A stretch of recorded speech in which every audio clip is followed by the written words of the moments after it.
আসসালামু আলাইকুম। দেশবাসী কেমন আছেন সবাই?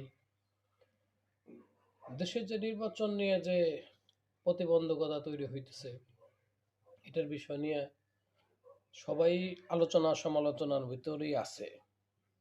সাধারণ মানুষ থেকে সবাই।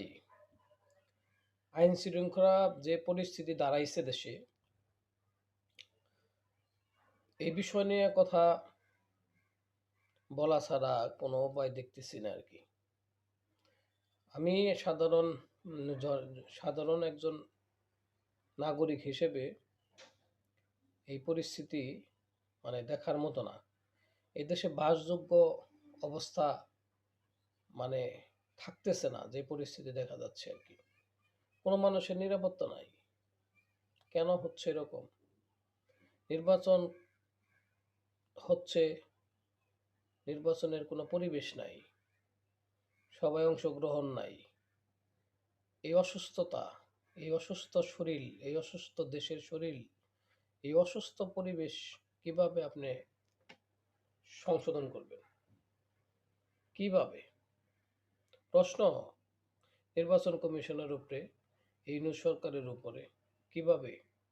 আপনারা কি আরো জান-মালের ক্ষতি করতে চান দেশের? অর্থনৈতিকভাবে ক্ষতি করতে চান?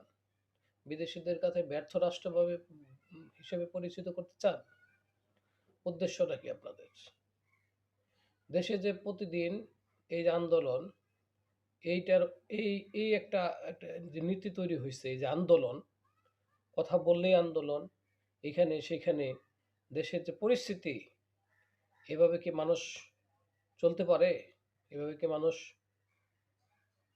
কিছু কর্ম করে তো খাইতে হবে সবার মানুষের, নাকি?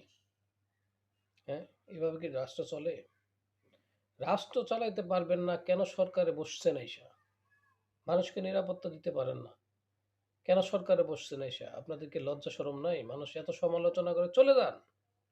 তারপরেও কেন রইছেন দেশে? হ্যাঁ?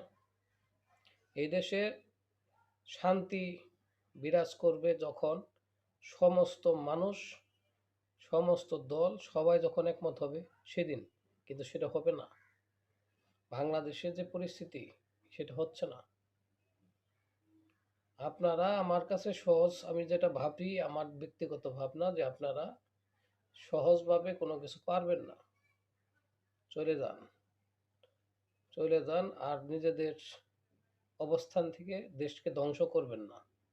অনুরোধ আপনাদের প্রতি, সবার সাথে শত্রুতা করেন না। সবকিছুর থেকে মানুষকে বাঁচতে দিন।